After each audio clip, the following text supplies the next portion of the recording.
दोस्तों सत श्री अकाल आदाब। मैं करमजीत सिंह आप सभी का अपने YouTube चैनल यानी 84 करमजीत पर आप सभी का स्वागत करता हूं।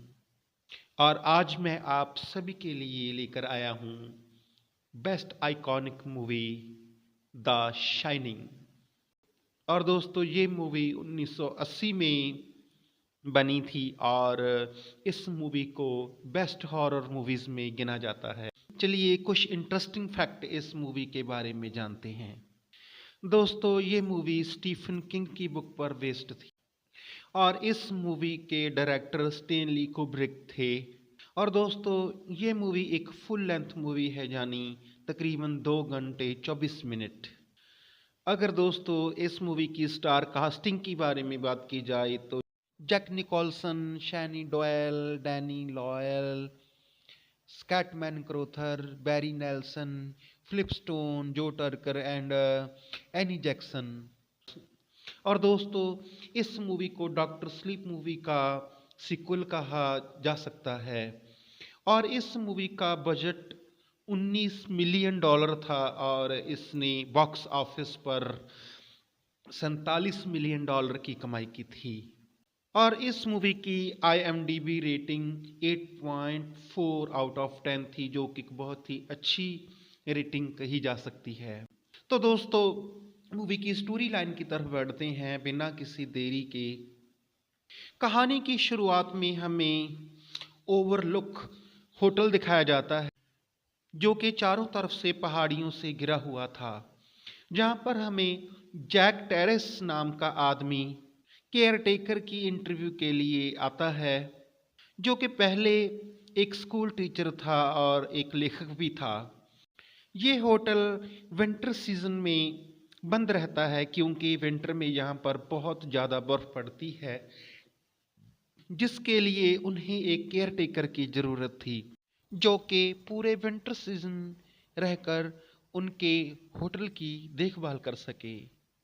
तो जैक के लिए ये एक बहुत ही बड़ा अच्छा मौका था कि वो यहाँ अकेला रहकर अपने राइटिंग प्रोजेक्ट को पूरा कर सके।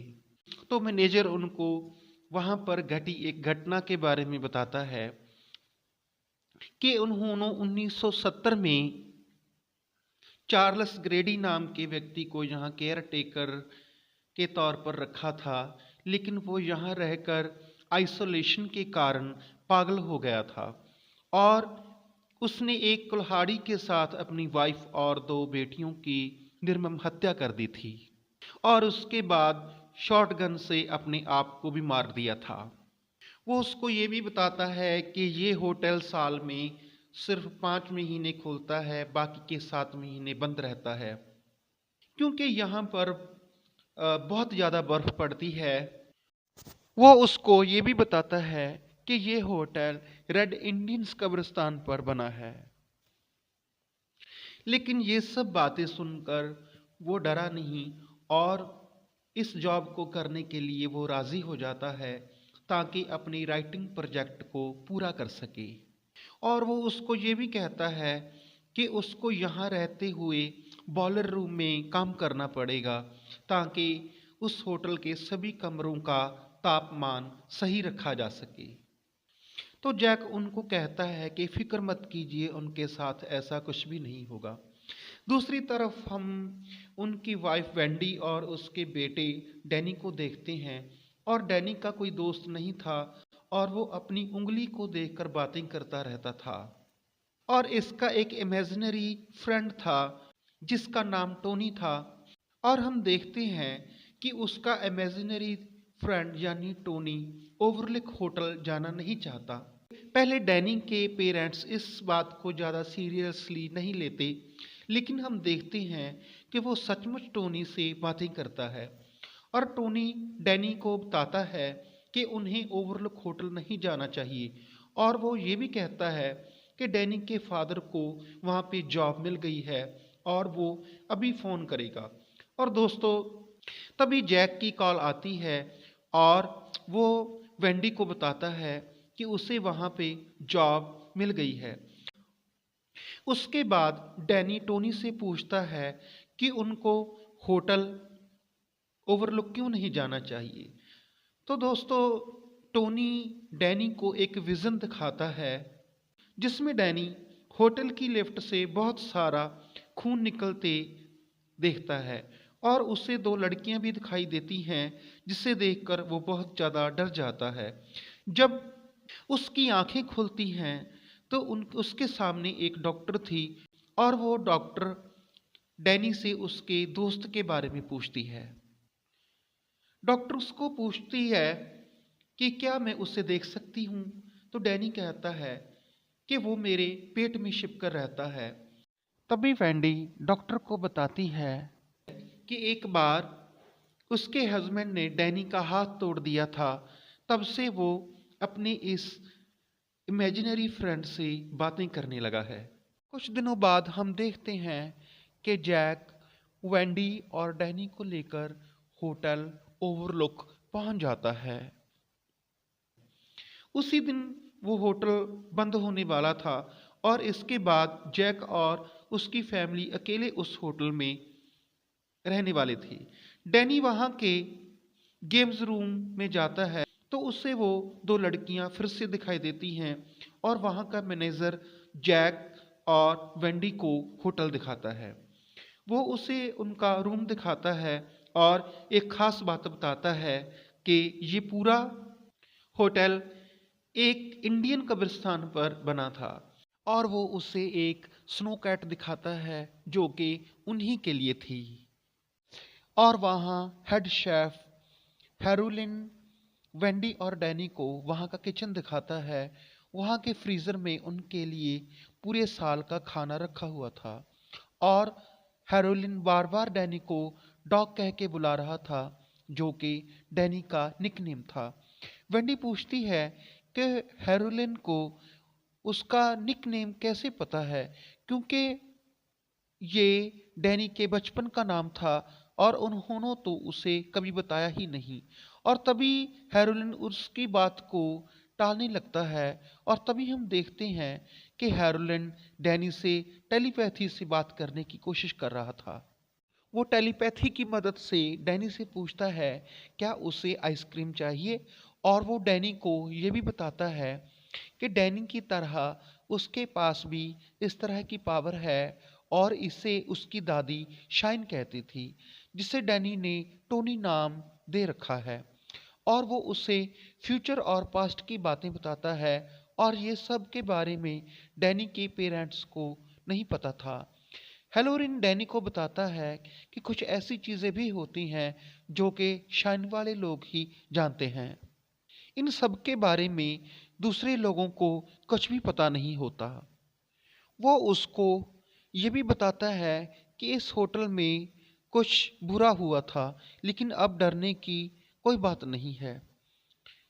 डैनी हेलोरिन का माइंड पढ़कर उससे ये पूछता है कि रूम नंबर 237 में क्या है, लेकिन डैनी की बात सुनकर हेलोरिन डर जाता है और उससे कहता है कि वो रूम नंबर 237 में कभी ना जाए। एक महीने के बाद हम देखते हैं कि जैक डैनी और वेंडी होटल में रह रहे हैं और उनके अलावा होटल में कोई भी नहीं था। डैनी होटल में साइकिल के साथ खेल रहा था और विंडी जैक के लिए नाश्ता लेकर जा रही थी। तभी जैक उठता है तो विंडी उससे कहती है कि उन्हें बाहर वॉक पर जाना चाहिए, लेकिन जैक मना कर देता है क्योंकि उसे अपने राइटिंग का काम पूरा करना था। तो वेंडी अकेली जैक के साथ होटल से बाहर आ जाती है और होटल के सामने एक भूल भुलैया में चली जाती है। दूसरी तरफ हम जैक को देखते हैं।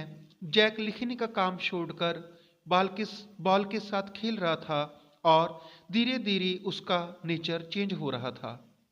कुछ दिन बाद डैनी साइकिल चला रहा था और वो कमरा नंबर 237 के सामने चला जाता है और वो उस कमरे का दरवाज़ा खोलने की कोशिश करता है, लेकिन वो उसे खोल नहीं पाता क्योंकि वो लॉक्ड था। तभी उसे दो जुड़वा बहनें दिखती हैं और वो डर के आगे चला जाता है। दूसरी तरफ हम देखते हैं कि जैक अपनी राइटिंग प्रोजेक्ट पर काम कर रहा था, तभी वेंडी उसके पास आती है और उसका हाल चाल पूछती है।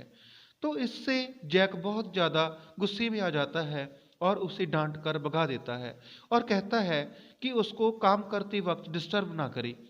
और दोस्तों, हम देखते हैं कि वो पूरी तरह बदला हुआ था और उसके बाद वहाँ बर्फ पड़ने लगती है और कुछ दिन बाद होटल के सभी फ़ोन काम करना बंद कर देते हैं। तो वेंडी वहाँ के रेडियो से पुलिस को कॉल करती है और पुलिस वाले उसे बताते हैं कि मौसम के कारण वहाँ की सारी टेलीफोन लाइनें बंद हो चुकी हैं और पुलिस वाला उसे उनका रेडियो हमेशा ऑन रखने को कहता है ताकि किसी प्रॉब्लम के समय वो पुलिस को कॉल कर सके। दूसरी तरफ हम देखते हैं कि डैनी को वो दो लड़कियां दोबारा देखती हैं और वो डैनी को कहती हैं, play with us for ever, for ever, for ever. और उसके बाद डैनी को उन्हीं दो लड़कियों की लाशें दिखाई देती हैं, जिसके कारण डैनी बहुत ज़्यादा डर जाता है और जिससे हमको पता चलता है कि ये उन्हीं लड़कियों की आत्माएं थीं जिसको उनके फादर क्रेडी ने कुल्हाड़ी से मार दिया था। और टोनी डैनी को बताता है कि ये सब पुरानी बातें हैं और असली नहीं हैं। उसके बाद डैनी जैक के पास चला जाता है और वो अपने फादर से पूछता है कि क्या उसे ये होटल पसंद है। तो जैक कहता है कि उसे ये होटल बहुत पसंद है और वो हमेशा के लिए इस होटल में रहना चाहता है। इसके बाद डैनी अपने फादर से पूछता है कि वो उसे और उसकी माँ को कभी हर्ट तो नहीं करेगा। तो जैक कहता है कि वो ऐसा कभी नहीं करेगा। एक दिन डैनी देखता है कि रूम नंबर 237 का दरवाज़ा खुला हुआ था और उसे लगता है कि ये उसकी मदर वेंडी ने खोला होगा और वो सीधा कमरे के अंदर चला जाता है। और दूसरी तरफ वेंडी बॉयलर का काम कर रही थी, जो कि जैक का काम था, लेकिन वो किताब लिखने में बिजी था। तभी वेंडी को जैक के चिल्लाने की आवाज़ सुनाई देती है और वो एक भयानक सपना देख रहा था। तभी वो वेंडी को बताता है कि उसने अपनी लाइफ का सबसे भयानक सपना देखा है और वो उसे अपने सपने के बारे में बताता है कि उसने अपने हाथों से वेंडी और जैक को मार डाला है। और वेंडी उसको समझाती है कि वो घबराए नहीं, ये महज एक सपना था। और तभी डैनी उसके पास आता है। उसकी हालत बहुत बुरी थी, उसके कपड़े फटे हुए थे और उसकी गर्दन पर जख्मों के निशान थे। वेंडी का शक जैक पर जाता है क्योंकि वो उन दोनों को घूरे जा रहा था। उसे लगता है कि डैनी को जैक ने ही मारा होगा क्योंकि जैक ने डैनी को पहले भी पीटा था। तो वेंडी जैक को गालियां देने लगती है और जैक गुस्से में एक गोल्ड रूम में जाता है जिसे बड़ी बड़ी पार्टियों के लिए यूज़ किया जाता था, लेकिन अभी वो खाली था। उसे शराब की तलब लगी थी और वो अपने आप से बोलने लगता है। वो कहता है कि एक बियर के गिलास के लिए वो अपनी आत्मा तक बेच सकता है। अचानक वहाँ लॉयड नाम का एक बारटेंडर आ जाता है। जैक उसको बताता है कि उसकी वाइफ ने उसे भला बुरा कहा और वो हमेशा उसको काम में डिस्टर्ब करती रहती है। तभी लॉयड जैक को बियर का गिलास देता है। वो दोनों एक दूसरे से ऐसे बातें कर रहे थे जैसे एक दूसरे को बहुत समय से जानते हों। बातों बातों में हमें पता चलता है कि जैक पहले बहुत बड़ा शराबी था और एक दिन उसने नशे में डैनी का हाथ तोड़ दिया और उसे अपनी गलती का एहसास होता है और उसी दिन से उसने दारू पीना बंद कर दिया था। लेकिन आज उसने फिर से दारू पी है। तभी वहाँ वेंडी भागती भागती आती है, लेकिन उसे लॉयड नहीं दिख रहा था क्योंकि वो एक घोस्ट था। वो जैक को कहती है कि 237 नंबर कमरे में उसने किसी पागल औरत को देखा है और उसने डैनी का गला दबाने की कोशिश की और ये सब बातें उसको डैनी ने बताई हैं।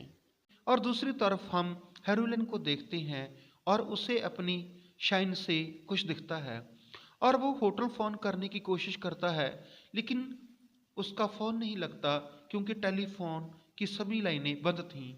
और इधर डैनी को बार बार दौरे पड़ रहे थे। शायद वो अपनी शाइन से हेरोलिन को बुलाने की कोशिश कर रहा था। उधर जब जैक रूम नंबर 237 में आता है तो उसे बहुत ही सुंदर लड़की नग्न अवस्था में दिखती है और उसे देखकर वो पागल हो जाता है और उसके पास चला जाता है। तभी वो अचानक एक बूढ़ी औरत में तब्दील हो जाती है और ये सब बातें देखकर वो बहुत घबरा जाता है और कमरे से बाहर चला जाता है और लॉक कर देता है। दरअसल ये भी एक गोस्ट थी। तभी वो उसके रूम में वेंडी के पास आता है और वेंडी को कहता है कि उसे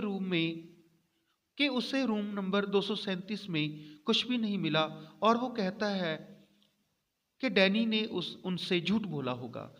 और वेंडी जैक को कहती है कि उन्हें वहां से निकल जाना चाहिए और ये सुनकर जैक बहुत गुस्से में आ जाता है और जाने से साफ मना कर देता है क्योंकि वो वहीं रहकर अपनी राइटिंग प्रोजेक्ट को पूरा करना चाहता था। दूसरी तरफ डैनी को दोबारा लिफ्ट में खून वाला विजन दिखाई देता है। जैक दोबारा गोल्डन रूम में आता है। तभी वो देखता है कि वहां बहुत बड़ी पार्टी चल रही थी। जैक को वहां सैकड़े लोग दिखाई देते हैं। दरअसल ये भी एक गोस्ट पार्टी थी जो कि पार्टी एंजॉय कर रहे थे। जैक लॉयड से ड्रिंक लेता है और वहीं पे नाचने लगता है, लेकिन तभी एक वेटर उसके ऊपर शराब गिरा देता है। वो उसे बाथरूम में ले जाता है ताकि उसके कपड़े साफ कर सके और उसे वो अपना नाम बताता है, डिल्बर्ट ग्रेडी। जैक को ग्रेडी कुछ जाना पहचाना आदमी लगता है। असल में ग्रेडी वही केयर टेकर था जिसने कुल्हाड़ी से अपनी फैमिली को मार दिया था, लेकिन ग्रेडी कहता है कि ऐसा बिल्कुल नहीं है, बल्कि जैक ही हमेशा से यहाँ का केयर टेकर था। और ग्रेडी उसे ये भी बताता है कि उसका बेटा हेलोरिन को यहाँ बुलाने की कोशिश कर रहा है। वो जैक को कहता है कि उसे डैनी को सजा देनी चाहिए। वो उसे ये भी बताता है कि उसकी बेटियों ने भी इस होटल की परवाह नहीं की थी और उसकी एक लड़की ने तो माचिस चुराकर होटल को आग लगाने की कोशिश की थी, लेकिन ग्रेडी ने अपनी दोनों लड़कियों को मार दिया और जब उसकी वाइफ ने उसका विरोध किया तो उसने उसे भी मार दिया। और वो जैक को कहता है कि अब वो ही इस होटल का केयर टेकर है, इसलिए उसे भी यही करना चाहिए। दोस्तों, असल में ये एक हॉन्टेड होटल है जो कि जैक को मैनिपुलेट कर रहा है कि वो अपने बेटे यानी डैनी को मार दे क्योंकि उसके पास शाइन वाली पावर है। तभी हम देखते हैं कि जैक पूरी तरह से पागल हो चुका था और वो जाकर रेडियो को खराब कर देता है ताकि वेंडी कहीं से किसी प्रकार की मदद ना मांग सके। दूसरी तरफ हेलोरिन होटल आने के लिए निकल चुका था। अब वेंडी जैक का टाइपराइटर देखती है। वो देखती है कि जैक ने पिछले 1 महीने से एक ही लाइन को बार बार टाइप कर रखा है और ढेरों पेजों पर एक ही लाइन टाइप की हुई थी। ये देखकर वो समझ जाती है कि जैक पूरी तरह से पागल हो गया है। तभी वहां पे जैक आ जाता है और वेंडी को धमकाने लगता है। वेंडी जैक से बहुत ज़्यादा डर जाती है और उससे उससे दूर रहने के लिए कहती है। तभी हम देखते हैं कि जैक वेंडी पर अटैक करने वाला था कि वेंडी उसके सर पर बैट मार देती है जिससे वो सीढ़ियों से नीचे गिर जाता है और बेहोश हो जाता है। वेंडी जैक को फूड वाले कमरे में लॉक कर देती है और वो जैक से कहती है कि वो डैनी को लेकर वहां से जा रही है और वो जैक के लिए किसी डॉक्टर को लेकर आएगी। जैक वेंडी को कहता है कि जाकर स्नो कैट को चेक करे। जब वेंडी आकर देखती है तो स्नो कैट पूरी तरह से खराब हो चुकी थी क्योंकि उसे जैक ने खराब कर दिया था, यानी वो अब यहाँ से भाग नहीं सकते थे। उधर जैक को ग्रेडी की आवाज़ सुनाई देती है। वो जैक को कहता है कि उसने अपना काम पूरा नहीं किया, बल्कि इससे उल्ट उसे तो उसकी बीवी ने ही उसे पीट दिया है। ग्रेडी और उसके साथियों को लगता है कि ये काम जैक के बस का नहीं है।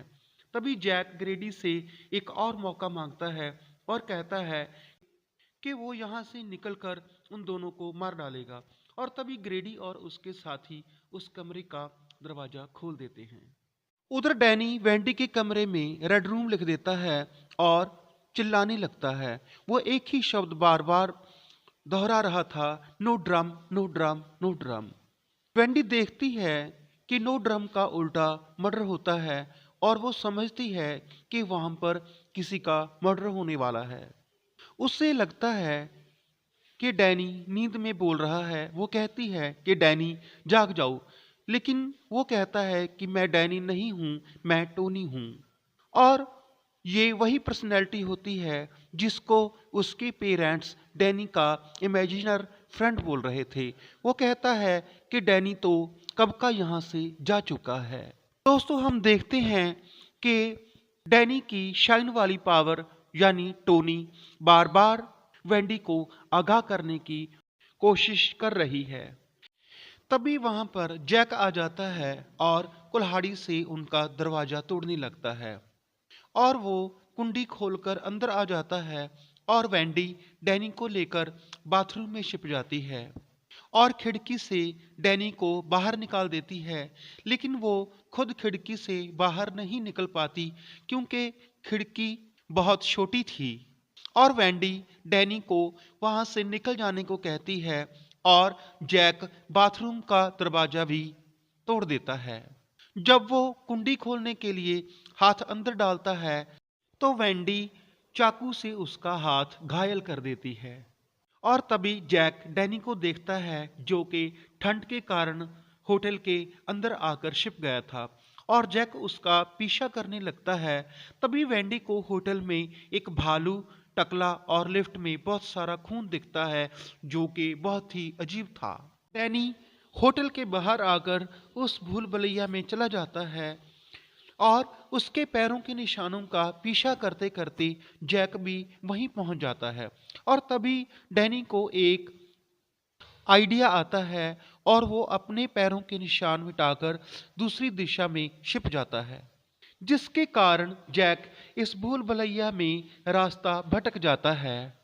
और डैनी क्योंकि कई बार वेंडी के साथ इस भूल भुलैया में आया था और उसे इस भूल भुलैया का रास्ता मालूम था और वो बाहर आ जाता है। उधर वेंडी को होटल में बहुत सारे गोश्त दिखाई देते हैं और वो इस होटल से बाहर निकल जाती है और डैनी से मिलती है और इसके बाद वो हेलोरिन की स्नो कैट में बैठकर वहां से निकल जाते हैं। जैक चिल्ला रहा था और ठंड के कारण उसकी आवाज भी नहीं निकल रही थी। वो वहीं रह जाता है और अगले दिन तक ठंड के कारण उसकी मौत हो जाती है। और आखिर में हम होटल में लगी हुई कुछ तस्वीरों को देखते हैं जिनमें सबसे आगे जैक खड़ा हुआ था और फोटो तकरीबन 50 साल पुरानी थी, यानी 1960 की। और दोस्तों, मूवी यहीं पर एंड हो जाती है। सवाल ये है कि 60 साल बाद पहले जैक उसी उम्र में था जिस उम्र में आज। दरअसल ये जैक का पुनर्जन्म होता है जो फिर होटल में आया था। वो पिछला जन्म 1921 में था। तभी हमें ग्रेडी की बात समझ आती है कि तुम हमेशा से इस होटल के केयरटेकर थे। और दोस्तों, जैक की आत्मा उस होटल में कैद हो जाती है दूसरी आत्माओं की तरह। और दोस्तों, इसका सीक्वल 2019 में आया था जिस मूवी का नाम था डॉक्टर स्लीप, जिसकी बात हम अगली वीडियो में करेंगे।